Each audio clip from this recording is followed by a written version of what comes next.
Ito na naman ang inyong lingkod, si Nelson Rason Tingin ng Bonenhans. Papakita ko lang sa inyo itong CC bar na pag tinignan mo parang wala lang. Kasi putol-putol to para maliit ang bayaran ng ating customer sa shipping. Kasi ito ay order taas doon sa Australia. Ito ay para sa Kawasaki Vulcan S na walang cushion.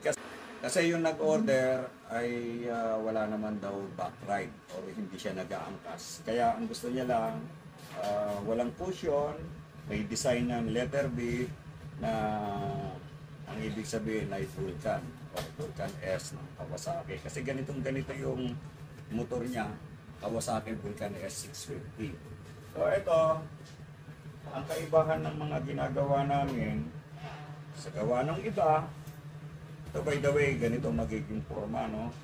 Tutusok yan dyan, tapos ito, tornilyo. Wala siyang cushion, at ang purpose lang nito, bukod sa design siya, dito itinatali yung bag.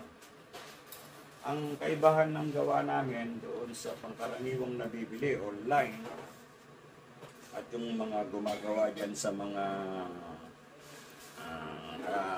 kasamahan natin ng mga fabricator din, ang kaibahan, ito,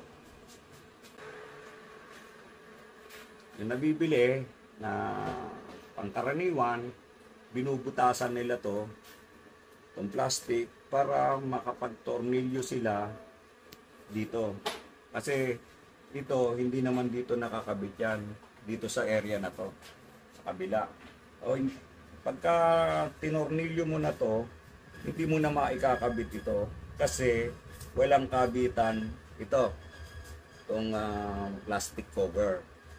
Ang gawa namin, may sarili na siyang kabitan ng plastic. Kaya pag nakabit mo na itong bracket o yung post ng CC bar mo, tatanggalin na yung bakal doon na kinakapitan nitong tornilyo na to, na nakapitan ng tornilyo na to para sa plastic. So, yan tornilyo na yan, dito na yan, papasok sa loob. Hindi pala yan, yung tornilyo dun sa loob na yun. Ito kasi may plastic pa to na nakahiwalay ito So, ito, dito ikakabit. Tapos ito naman, ikakabit doon sa built-in na nut na nakakapit naman dito sa base ng plastic. Yan yung kaibahan. Kaya, pag nakakabit na, ganito na forma niya. Parang mula rito lang hanggang dyan sa taas yung piraso na to. Para bagang walang nakapasok doon kasi natatakpan na ng plastic.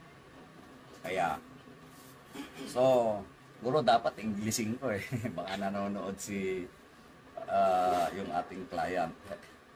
Hello, I hope you're watching. So, shout out to Connor Terry of Australia. I just don't remember which part of Australia are you from. Nonetheless, this is the product that you ordered from Bonenhans, and it will be shipped today. Hopefully, it will reach your place by ano bang araw ngayon? Friday? Friday. So, hopefully, it will reach your place within the next 5 days from today. If the LBC can process the shipping today. Otherwise, we have to wait until Monday, and the counting starts on Monday. So hopefully by Friday, you will receive this product already. So this is how will it look like once it is installed on your bike. Goes like this. Bye, tomorrow.